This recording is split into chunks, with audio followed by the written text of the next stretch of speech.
Welcome. We are here today for a book launch event. I'm super excited to talk with Professor Owen Jones about his new book, Force of Nature: Understanding Evolution's Deepest Logic and Putting It to Use. My name is Francis Shen.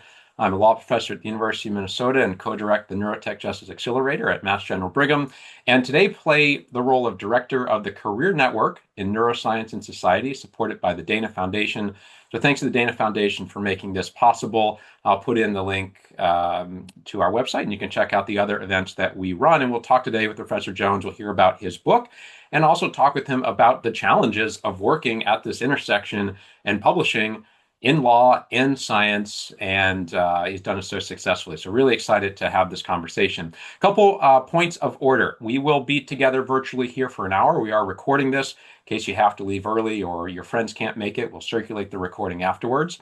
Professor Jones, after my introduction, will talk for about 30 minutes or so, which gives us a nice chunk of time at the end for your questions, which you can put in the Q&A. You can put them in the chat. You can also raise your hand. I'll try to get to as many of them as possible, though we may not get to all.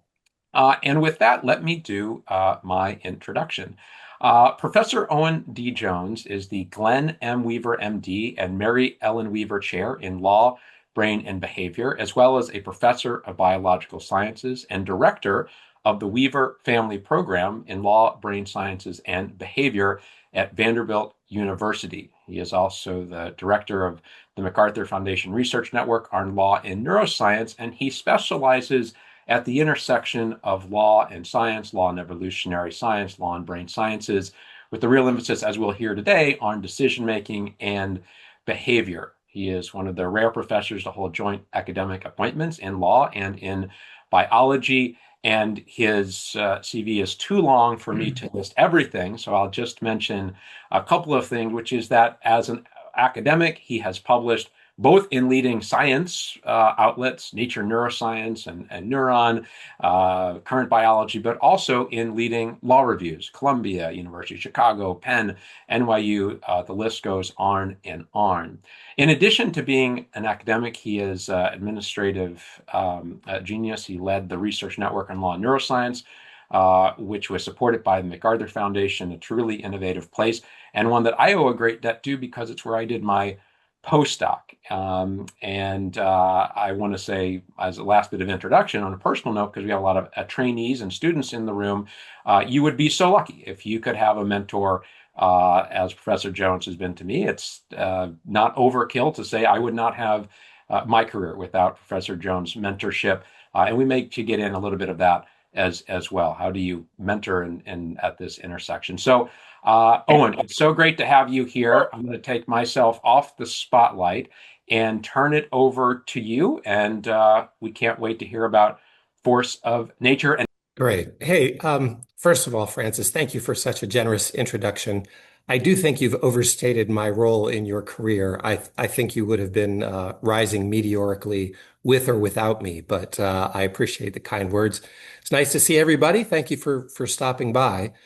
I'll be talking about this book, which is about natural selection. And I thought I'd start by asking the question, why write a book on natural selection? There are, after all, a lot of my colleagues in biology have written wonderful books about natural selection. And the story really starts with my observation and impression that a lot of people who last studied natural selection, perhaps for a few days in high school, have um, I think, a rather narrow view of how natural selection works and its relevance. That is, I think most people tend to think of it as backward-looking and historical, as if it merely explains the relations between species the way, say, plate tectonics explains the relations between continents. It's just explanatory and it's history.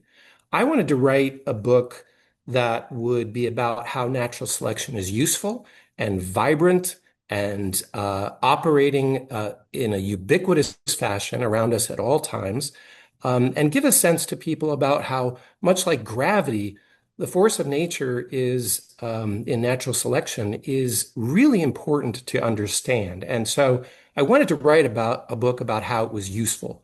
But of course, for it to be useful, we have to start with the question, how well is it understood?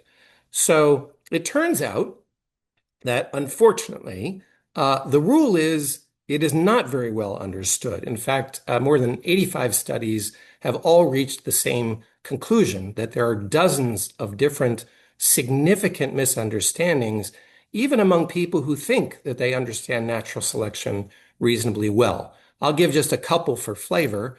One is the idea, happens to be wrong, but the firmly held idea that new environmental challenges spark genetic solutions, as if somehow the existence of a change in the environment can call into being new genes that help solve that particular environmental challenge. Of course, it doesn't work that way. Another is that natural selection mainly affects only physical structures, as if somehow it just distributes long necks and sharp fangs and opposable thumbs without also meaningfully influencing behaviors, where it has, in fact, a tremendous influence across species. So the rule tends to be that these misunderstandings are common.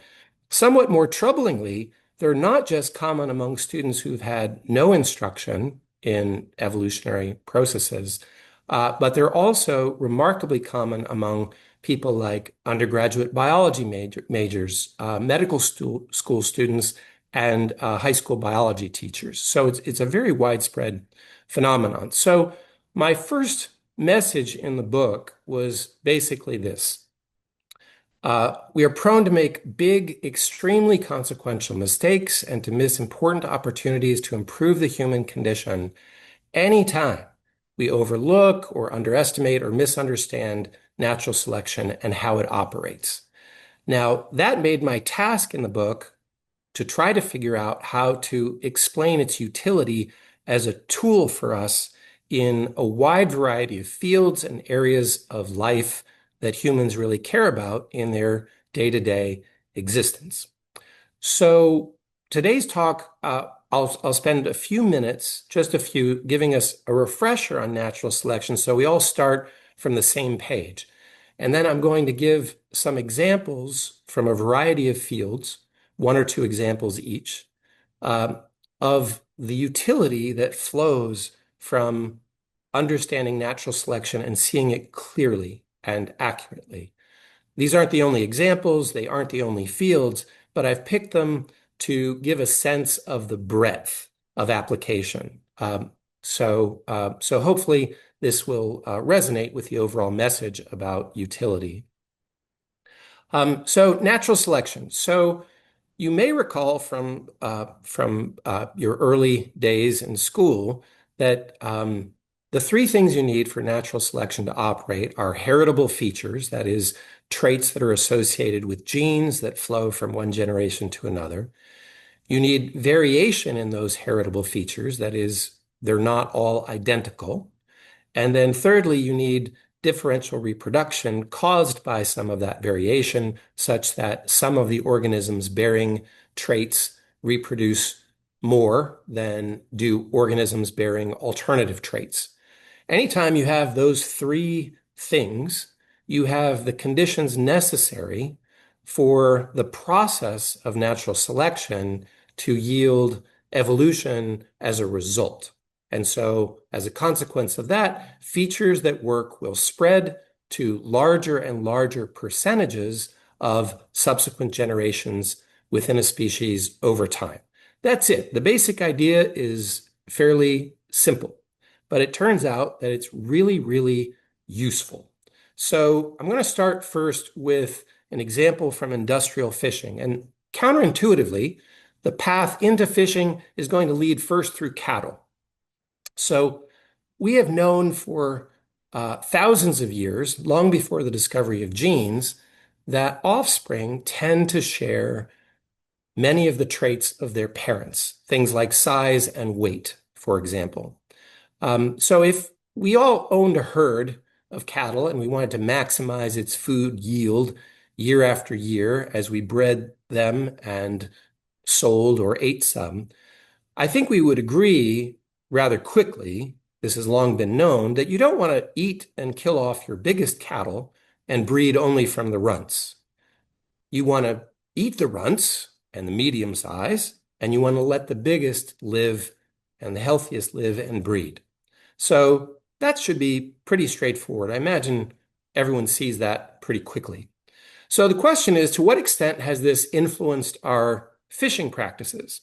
The fact of the matter is that in industrial fishing, which is astonishingly efficient at taking large quantities, very large quantities of fish from the ocean, we do exactly the opposite as we would do if we were raising cattle.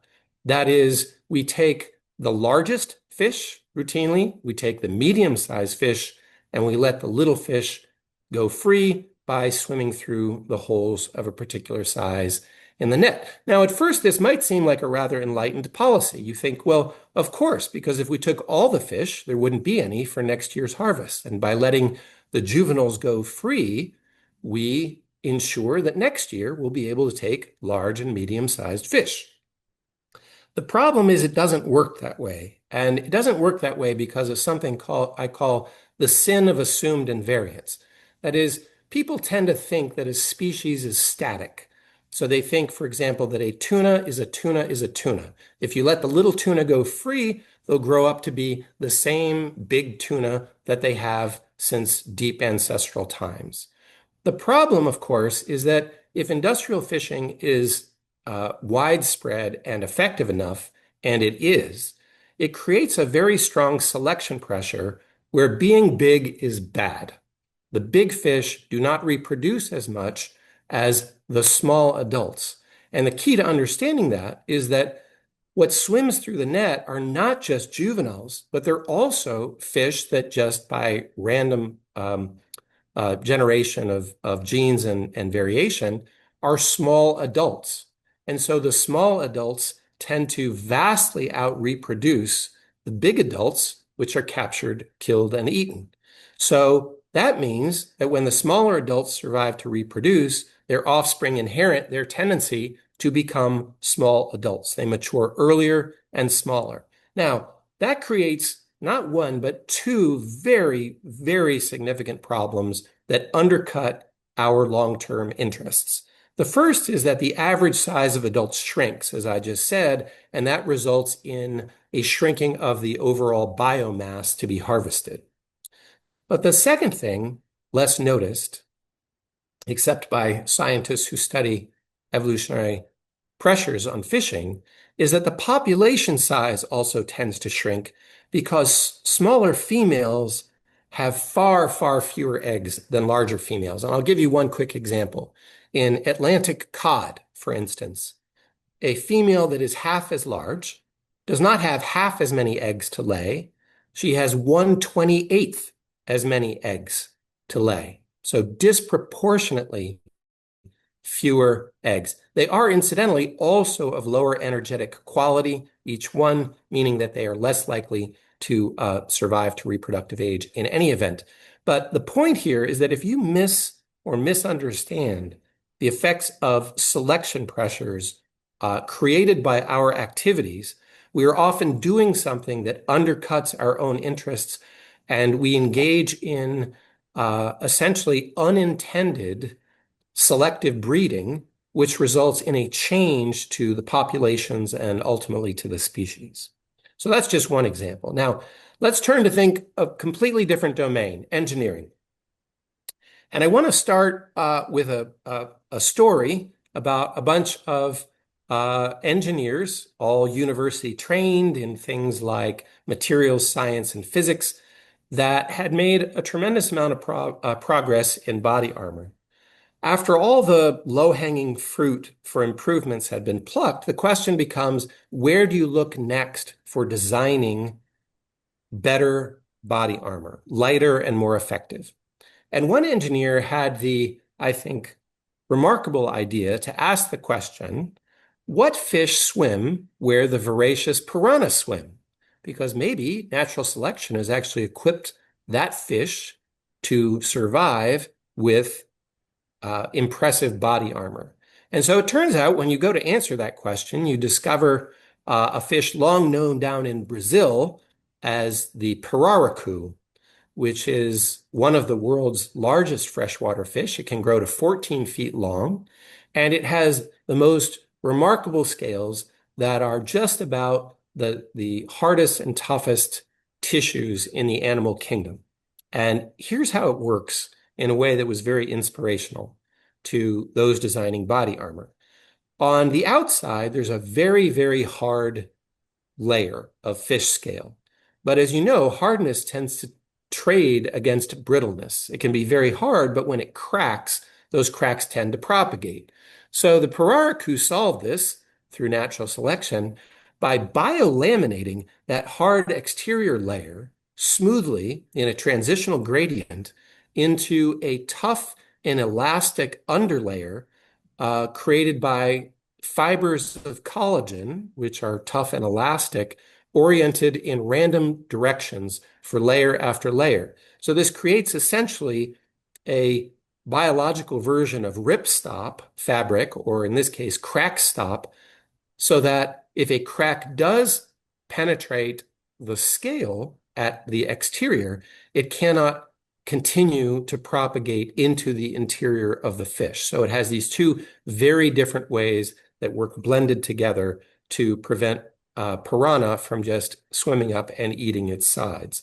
Now, in the course of writing this book, I came across hundreds of examples of bio-inspired design like this.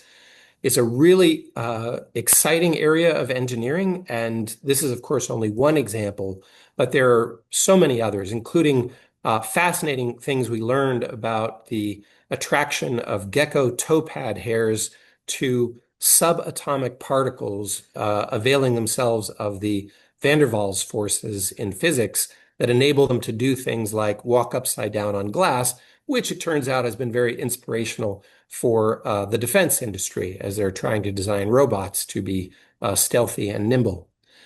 Okay, so shifting gears to artificial intelligence. We all know about large language models about which there has been a lot in the news, and many of us have used these to great effect. It's fantastic, it's Mình đi đi wonderful, nhỉ? it's new, Có. it's tremendous. But it's not the only field of artificial intelligence. And so I want to talk about a subfield known as evolutionary computation.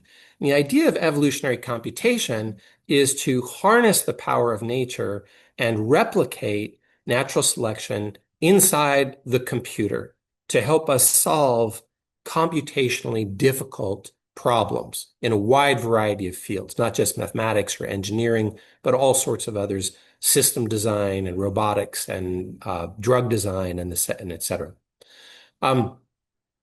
The way this works, which I find fascinating, is this. You start with two very preliminary software programs that serve as parents, as it were, that are just nods in the direction of solving your computationally difficult problem. They don't have to be very good. They can be very sketchy. They can be very rough. They just have to be a nod in the direction of better than nothing. Now, what you do is you then breed those two parents, and you do that by first mimicking sexual reproduction by taking 50% of each parent, different 50% to create different offspring. And then you mimic mutation by simply flipping lots of ones and zeros. And so by doing so, you create as many offspring as you want. And then you rank order the offspring programs using what's called a fitness function, which is a fancy way of just saying you figure out which ones are better than others at solving the computationally difficult problem. And you kill off the worst performing and you breed from the best performing. And you allow them to become the parents of the next generation. And you can just lather, rinse, and repeat this as many generations as you want while you go home, make a sandwich, take a nap, and come back the next day. And at the end of this process, just as happens in nature, the tendency over time is for the offspring to move further and further in the direction of solving this computationally difficult problem, which is essentially for these programs a survival and reproduction problem. Now, that's very cool, but it may sound very abstract. So let me give you an example from NASA. So back in 2004, NASA had a difficult problem for a series of small satellites that it wanted to launch. These are about the size of a large exercise ball you might see at the gym. So very small, and they needed a tiny antenna that had a number of important and necessary capabilities. These included specifications with respect to beam width, bandwidth, temperature, operation, overall mass, and of course size, and many other things. And traditionally, what NASA had done for a long time was to turn a problem like this over to the satellite antenna design team. As you might imagine, again, a bunch of executive function, university trained, very, very good experts at designing antennas for satellites, trained in fields of material science and mathematics and physics and all these others. And they set out to design an antenna that could meet the mission specifications. Someone had the good idea to create a friendly competition with an evolutionary computation team recently created that doesn't really know anything about satellite antennas, but they understand how to harness that process I just described a moment ago to evolve software that can design an antenna. And so the two teams set to work. And what happened in the end is that the evolutionary computation team came up with a much better antenna. It was not only designed in 40% less design time in terms of human hours on the job, but it also generated a much stronger signal. And perhaps most impressively, it was 55% more energy efficient. Now, the design was nothing like an antenna that appeals to the human mind and had ever been designed before. It has lots of weird angles and seemingly random lengths and odd kinks in it. But like anything else that is currently surviving as a species, it's getting the job done. And so that's what natural selection, of course, is very, very good at. Now, what's amazing about this process is there's no suggestion that this is the best of all possible antenna designs. In many computationally difficult problems, even if you could calculate at millions of calculations per second, finding the one optimum from among all the possibilities often takes at least a billion years, often multiple billion years, because of the compounding of the magnitude of the problem every time you introduce an additional variable. But a problem like this can be solved on a human scale within weeks. Some problems can be solved in 15 minutes that give you a workable design. And often a good product that is fast is better than a perfect product that takes longer than a lifetime to discover. Okay, so that's cool. Let's turn to talk about medicine for a few minutes. Shifting gears. I'm going to give three examples in a moment, but the core idea here is that the body is the product of evolutionary processes, like all bodies, and one of those processes, which, as you may know, includes several others, includes natural selection, which is the one that can drive adaptation in the direction of a closer and closer fit between an organism's solution and the environmental challenges that it needs to solve. And this has important implications for healthcare.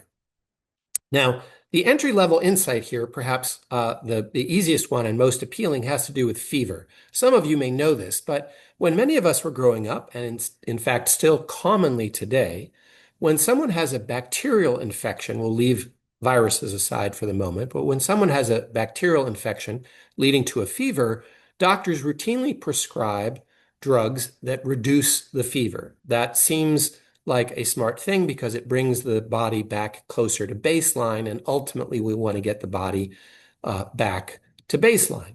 But when evolutionary biologists look at the phenomenon of fever, they ask a variety of different questions, like why does temperature tend to go up instead of down, or up and down randomly when we are infected with bacterial pathogens?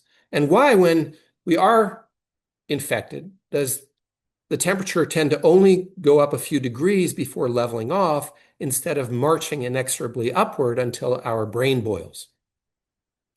Why do other mammals also experiencing bacterial infections get fevers? And why, perhaps most intriguingly, do infected cold-blooded animals also seek out warmer temperatures when they're infected with bacterial pathogens? When you start exploring this biologically, you discover that fever, in many cases, not every single one, but in most common cases, fever is part of the body's evolved defense mechanisms against being invaded. What that suggests is that when doctors are prescribing for ordinary fevers, fever reducers, they're actually undercutting the body's ability to fight the fever and lowering the drawbridge for the very barbarians that we're trying to get rid of. Now, how does this work? It works because the increase in temperature slows the reproductive rate of bacteria. Now, bacteria can reproduce very quickly. Often they can go through a generation in 20 minutes, and they double when they do. So even being infected by a single bacterium can yield over 1 billion daughter cells in 10 hours because of exponential growth. And so anything the body can do to slow that growth gives the rest of the immune system more time and opportunity to try to clear the infection. So that's sort of the entry level insight. Now, an intermediate level insight, and one with which, again, I think many of you may be familiar, has to do with the evolution of antibiotic resistance. Now, when you use antibiotics, you're creating a selection pressure in your body against bacteria. Unfortunately, not just the pathogens, but also even the symbiotic bacteria. But focusing on the pathogens, what you tend to do, unless you just so happen to be able to kill off all of the pathogens at once, is you kill off the ones that are most easily killed. That leaves behind the ones that are resistant to that particular antibiotic. Now, that's a problem because not only do those continue to reproduce, but you've also just swept out of the U buffet all the competition in that species for the food in your body and the resources that can enable those resistant cells to breed. And so now they get about the business of establishing a new antibacterial resistant dynasty in your body. That yields, of course, what economists call externalities for other people, because when you infect someone else with that strain of bacteria, they can't use successfully the antibiotic you initially used because you have helped a bacterial species evolve around that. Now, this is a much bigger problem than we tend to think about. So I don't know if you remember what you were doing on January 13th, 2017, but that was the first day in the United States that a person, a woman from Nevada who's still unnamed in the medical literature, died of a bacterial infection that was resistant to not 1, 2, or 12 different antibiotics, but to every available antibiotic in the United States, all 26 of them. She died just as if there had never been any such thing as an antibiotic drug. Now, that should give us all real cause for pause about the ways in which antibiotics are prescribed and regulated. They're still vastly overprescribed, often even for viruses on which they have no effect. And incidentally, they're available as over-the-counter drugs in many countries around the world. But the key idea here is that when you understand natural selection, you can anticipate that this is precisely what's going to happen. You're creating a selection pressure that only allows, just like only the small fish can breed, only the resistant bacteria can breed. Now, this leads to an exciting area of cancer treatment that builds on this analogy with antibiotic resistant germs. So the idea here is that, and this is an image of a cancer cell, there are many different kinds of cancers, and what I'm about to describe is not applicable to all of them. But if you treat cancer, say a cancer tumor, as containing many different cells, that is, there's some genetic variation among them, when you apply your anti-cancer treatment to those cells, you often wind up killing a lot of them but not all. Think about how many times you've heard, maybe even from loved ones, that the cancer treatment was working very, very well, but then the cancer roared back and killed the patient. Well, this dynamic that I'm describing is one of the reasons why. So if you make it your goal to try to eliminate the cancer, the only cells that survive are the ones that you're not going to be able to eliminate unless you happen to be able to kill all of them at once, which rarely happens. So what a lot of doctors have started doing, both in lab animals and in some human trials, is trying to control the size of the cancer en route to lengthening the life of the patient or the lab animal. So what they have found is that if you dose the tumor enough to shrink it a bit and stop, you wind up with a patient living longer. Maybe the cancer starts spreading again, you dose it again. And as it shrinks to a manageable size, you stop. And you do that over and over. And what happens is the person is never cured of their cancer, but nor do they tend to die from that cancer. It enables you to keep treating cells that compete with the cells that are most aggressive and the hardest to treat. And so that can lead to, in some cases, some better outcomes. Okay, I'm going to turn to talk about law last, and then we'll open it up for questions. But the first thing I want to say here is to emphasize what I am not going to say. I'm not going to say that because something happens in nature, therefore law should allow it. An explanation is not a justification, and these two things, facts and values, operate in different domains independently, unless we choose very thoughtfully to bring them together. So there are a variety of examples here, but I'm going to pick one that I like that has to do with what I call biolegal history. And the idea here is that we tend to focus on the ways that legal systems are different across cultures and across time, and that's valuable.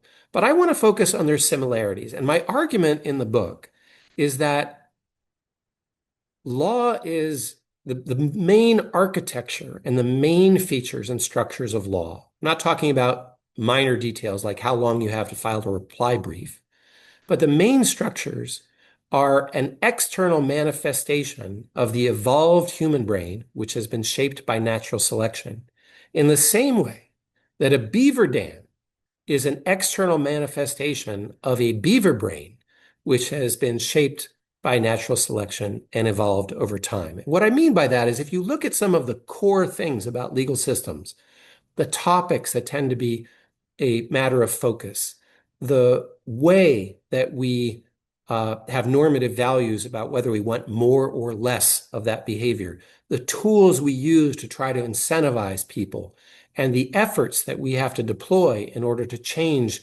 behaviors, comparing, say, crimes of passion on one end and deterring jaywalking on the other. That if you look at these features across the vast design space of all the legal systems we could have had, what you see are, in fact, a lot more commonalities than we tend to recognize. Now, I want to give two just very brief examples of what I'm talking about here, just to illustrate the core point. One has to do with the role of disgust in legal systems. From a biological perspective, disgust is one of our core emotions, and what we call emotions are just evolved adaptations, not just evolved adaptations. We layer things on top of them as well, but they're part of our core evolved adaptations. Disgust evolved in us and many species to help us avoid things that make us sick. Just think, for example, of how you would react if you were asked to take a large tablespoon of phlegm coughed up by a sick stranger, or to eat feces, or to have sex with a sibling.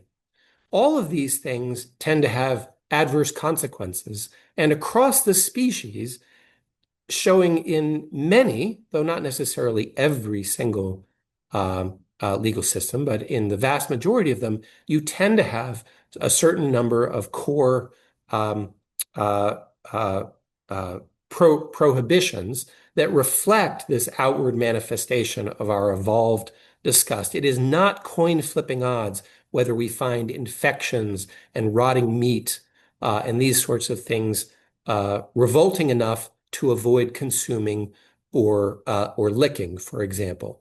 Now, I should emphasize that scholars who have taken the time to look with sort of a biolegal lens at legal systems have found not only commonalities across cultures in how, for example, people rank order the severity of crimes, but also the same thing across time into deep cultures, Mesopotamian, Roman, and the like.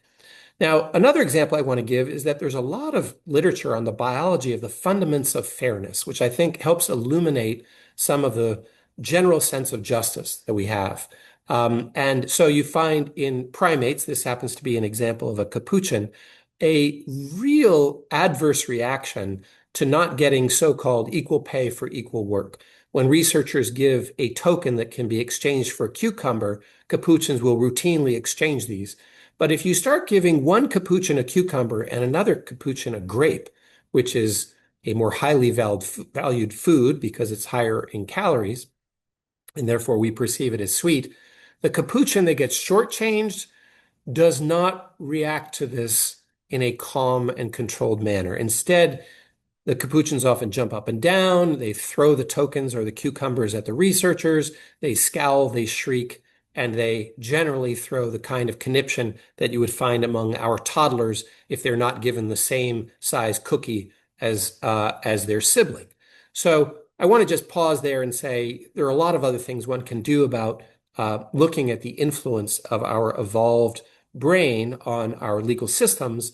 But I just want to just sketch the pattern that we've been looking at so far, just with these examples, to see how in each case we see how natural selection can help us identify the selection pressures we create or harness the power of selection pressure or explain patterns in things that we care about. And so at the end of the day, there are many other fields. In the book, I also go into examples in psychology and economics. But the bottom line is there are many categories of utility that a deeper understanding can offer us, including improving cost-benefit analyses, exposing mistaken assumptions, identifying policy conflicts, and so much more. And that leads me to my bottom line about the utility of natural selection is that it's useful today to understand it has immense practical value in more ways than we tend to think and in many, many more contexts than we tend to imagine. So with that, I will just thank you for listening and for being here. And I'm happy to have Francis open this up for discussion. Great. Thanks so much. That was really helpful. And I look forward to reading the book. I guess I wanted to see if you could just say a little bit more about that last point, the is-ought gap, the description-prescription gap. Would you be comfortable in the same way that with the health examples, if we say healthy bodies are our goal, then evolution can suggest we do this.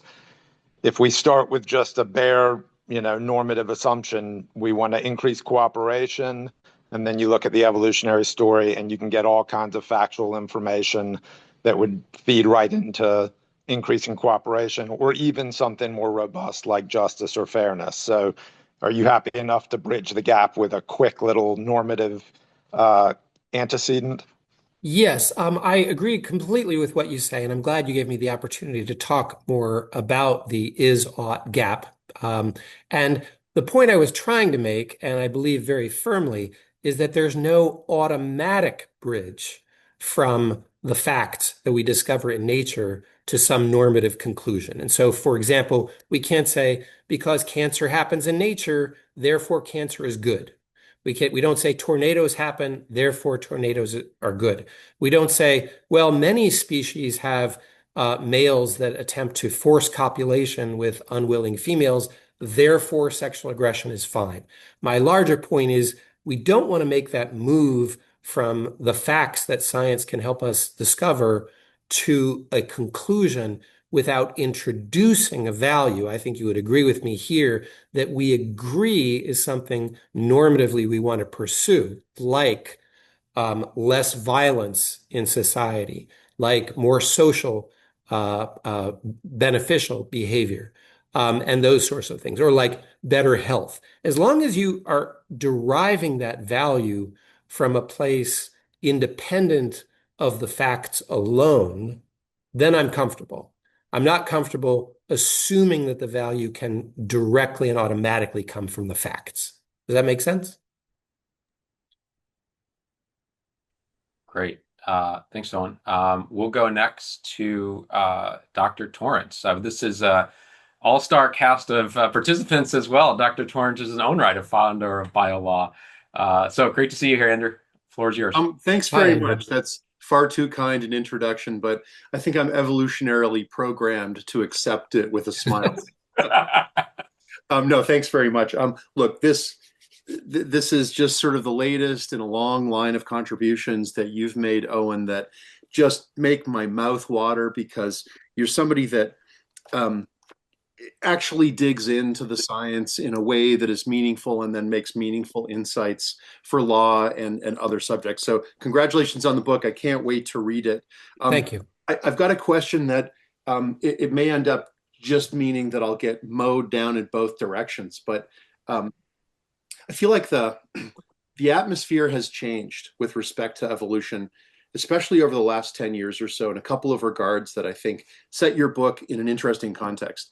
Um, One way in which it's changed is that the cultural evolutionists have really made some signal contributions. And I'm thinking about people like Joe Henrich, who I think you may have chatted with at the last Yes. Gruder that we Yes. were at together. Absolutely. And I find those contributions important, ambitious, potentially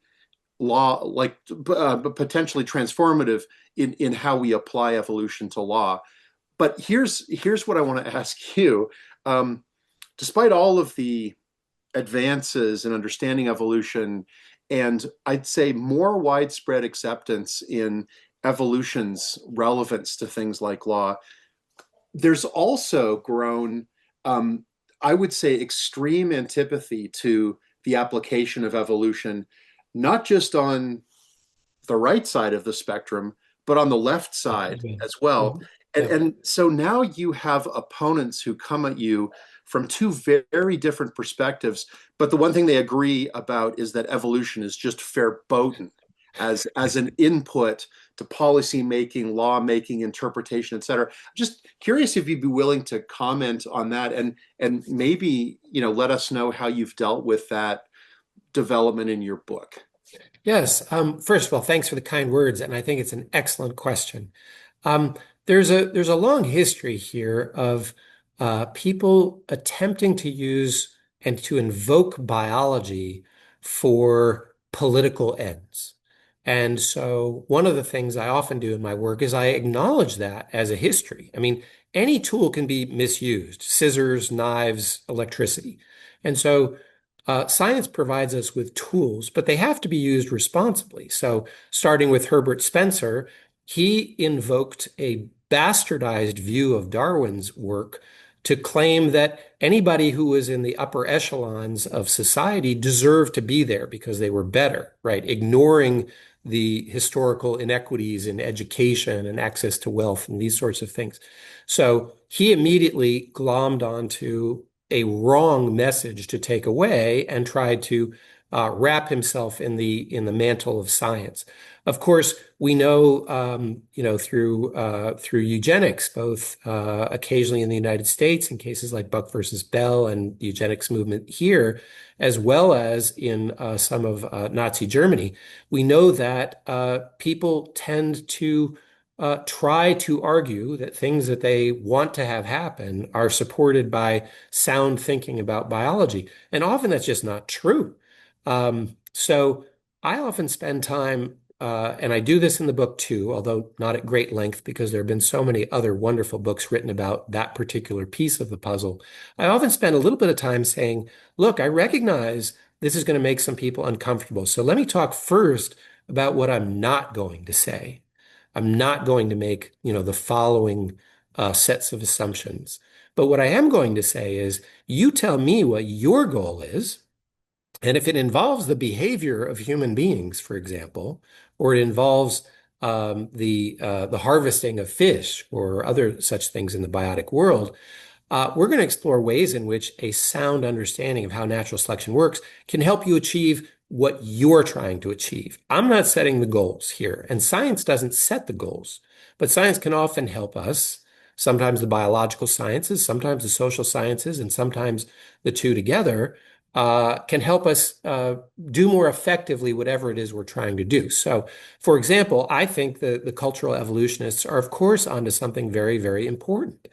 Um, but I don't see cultural evolution and sort of the genetic evolution as competitive. That is, in the same way that it takes both length and width to create the area of a rectangle, it takes both genes and environments to create a space in which human organisms and other organisms actually come to fruition. It's a great question. I could go on longer, but I want to defer to Francis and his mastery of the cue. Well, we already have a queue that's going to not, we won't get to everyone. So I'm going to, but I'm on the heels of that question. Michael Mazer in the chat has asked this question. I think it's similar. Owen seems to be counting on humanity's better angels on keeping this on the up and up. What guidance might you offer about protecting this kind of thinking from bad actors? And I guess I would add to that, to the extent that what you're saying is neutral and you're saying, well, you come to me with what your aims are, and then I'll help you.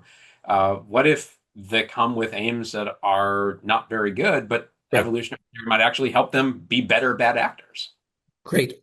This is a very important question. And Francis, as you know, in our work in law and neuroscience, we confront the same question, which is what if lawyers, for example, are misusing neuroscience in the courtroom in their effort to, say, exonerate a defendant? So the question is important to always have front and center with any forms of new knowledge. Perhaps I should extend that to all forms of knowledge. But my own belief, I hope it's not uh, too optimistic, but my own belief is that uh, the best counter to misuse is increased knowledge of the people who might otherwise be duped or taken advantage of.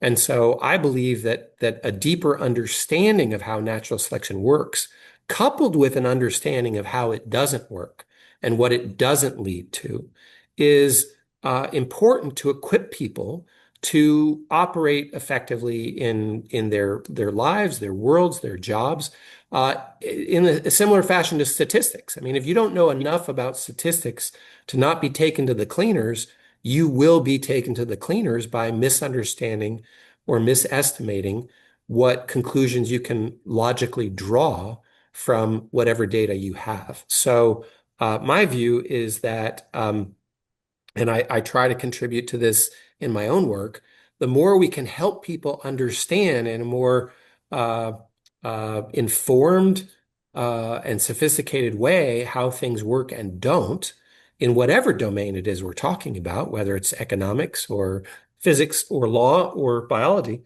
the better equipped people are to help avoid those bad outcomes that the question is positing. Great, thank you. We'll go next to Professor Ellie Murphy. If you want to unmute. Oh, wait, I think I clicked the wrong button. There we go. Owen, fantastic. Really Hi, excited Emily. to. Hi, everyone. It's nice to see everyone. Um, can't wait to dive into this because you're confronting and knitting together lots of different patterns. And I wanted to ask a provocative question and then maybe follow up with the quick kind of yes or no would be, do you think that political systems like democracy are a product of human evolution? And would all political systems, including autocracy, are they all products of evolution of different pressures? Yeah, that's a good question. I would say that I would answer the question saying sort of yes and no. Um, A Obviously, law if there, professor answer, Owen. I know, imagine that. So Mhm. yes, to the extent that our politics, like our law, is an extension of our evolutionary predispositions. They're not predeterminations. They don't govern every outcome, but they give us leanings like wanting to acquire more resources, wanting to acquire more status, wanting to acquire more reproductive opportunities, all these sorts of things. So in that respect, the at the broadest level, political systems are going to reflect the aggregated outcome of the things that humans care about and the way they jockey to try to procure those things. There's in fact a book, I think, by the title "The Nature of Politics" by Roger Masters that explores this question, which is what is the relationship between our aspects of human nature and our politics. But I would also say no to the extent that sometimes there are groups that acquire disproportionate amounts of power that can impose their preferred political system on vast numbers of people who outnumber them. So the rise of advanced weapons, for example, leads to this, the rise of controls of military, the rise of controls even over forms of knowledge and other access to information and power and communication. These are ways in which I think that some of our least impressive instincts for acquisition generally can get out of hand. So I think there are times when disproportionate power is not necessarily an inevitable effect of evolutionary processes, but it is one of the downstream consequences of having human organisms that care about property and resources and reproduction and the things that tend to lead to those sorts of things. So it's another great question. So thanks, Emily. I have a follow-up, but I see there's other people raising their Okay. hands. I'll let Francis weigh in on moderator. If you can be very quick, because then I see I've got a question from Morris Glenn. Could we use our understanding of evolution to reshape political systems and given that they are under enormous pressure from environmental pressures, but also informational pressures where we may be reaching the limits of human cooperation to solve really difficult problems. Yeah, I think that's a very insightful observation, Emily, and one that leads to just a whole sort of research area of its own is sort of what learnings, what teachings can we get from studying evolutionary processes that help us better anticipate how not to result in power being over-concentrated in the hands of people who might use it to what we might think of as evil or at least counterproductive ills and ends. Great. Morris, do you have time to ask your question, or I see it's in the chat as well. Okay, yes. Owen, I had a question. I noticed that, and I put it up on the chat too, but I noticed that most of your examples involve living systems. So this is natural selection, but one of them didn't. Right. The evolutionary computation. Right. And it got to me to think about the question of whether natural selection is generalizable as a kind of axiom of information theory, so that in any system that manipulates information and whose ability to manipulate it is imperfect, so that's mutations, and whose ability to manipulate it future information itself depends on how it manipulated information in the past, would undergo this same ineluctable process of Yes. of adaptation. Yes. So my questions are: do you think that might be true, that it's generalizable, and if so, is that likely to lead to evolutionary insights in other domains than biological domains? Yes, a very fine question, Morris. Thank you. So there is a literature that explores this question, whether or not natural selection can exist outside of biological organisms, for example, in a computer. I think that your insight about the process being ineluctable is right on. And I think the question at some levels becomes very semantic. That is, do we care whether we call evolutionary computation an analog to natural selection that has been moved into the computer, or do we call it actually an incarnation of natural selection operating the way it always does? I don't actually have a dog in that fight. I see arguments on both sides. I probably lean in the direction of, as you say, sort of seeing it as part of an inevitable part of information systems. And this, of course, calls to mind Richard Dawkins' idea of memes, that is, ideas that lead to their own replication in other human minds, spread, just like a mind virus, so to speak, from organism to organism, whether it's good ideas or bad ideas.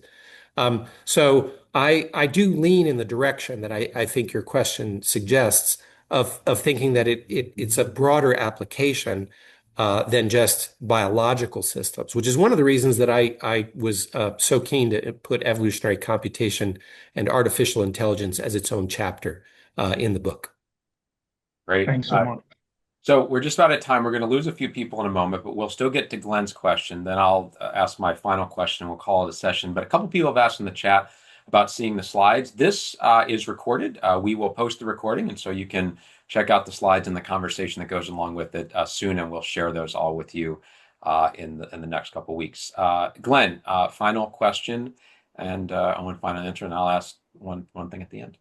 Thank you for that talk. I can't wait to read this book. Have you considered the possibility that although there's much to be learned from evolution and natural selection, that we don't know nearly as much as we think we may or think we do, in the sense that we're really good at looking at Mendelian single gene monogenetic causes of things, but we really don't know very much about complex disease and polygenetic causes, and we don't know most about the largest part of the genome that we don't know about are non-coding DNAs. I wonder what that does to this project, in the sense we probably don't know far more than we do know. Yes, I think that's, again, I've been so grateful for these very insightful questions. And Glenn, you give me the opportunity to say, I want to make sure that no one thinks that I am thinking of this as sort of a magic bullet, or that the knowledge is all there, and if we only look at it, solutions will just tumble out of us inevitably. It is in many areas of science, and this is, of course, just one of them as an example. There's far more still to learn than we already know. This is true in physics and astronomy, and obviously in medicine and other disciplines as well.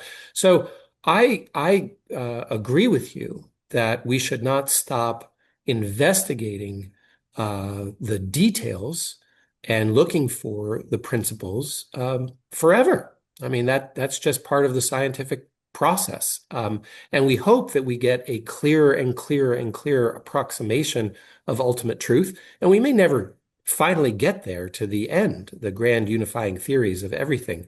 But I do believe that there are enough things that we know, for example, about how the general process of selection pressures work, that it can really inform us in ways that we're, hurting ourselves if we ignore it, and we can help ourselves by incorporating it. Not to suggest that we know it so fundamentally that we're done with that knowledge, but I think there's a lot of advantage on the table that we have yet to reap, and we should move in the directions of positive advantages, even though we know that our information is imperfect and sometimes often wrong.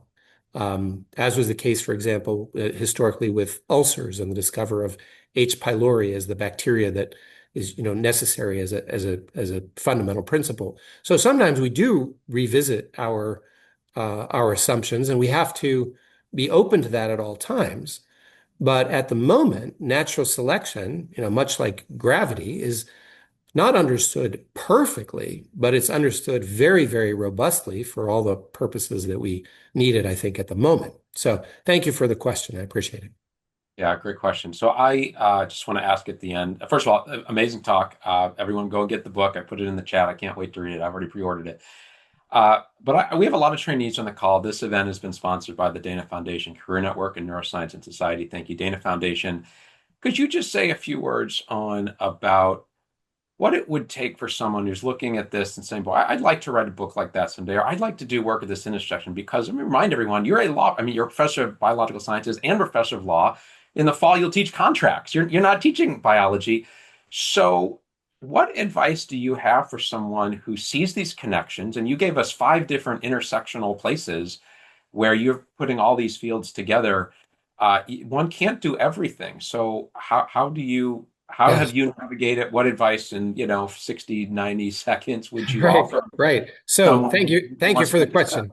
Yeah, Yeah. so for one thing, it's of course a lot of hard work. I mean, working in more than one discipline at a time requires you to really dig deeply into other fields. So, I spent months, for example, doing deep dives into evolutionary computation, in which I am not an expert. But the second thing I would say is that in addition to hard work, you have to stay very, very close to people who really know the field deeply. And so I reached out and found an army of experts in evolutionary computation, evolutionary medicine, engineering, and other fields where to whom I could bounce questions and say, I think I understand it this way.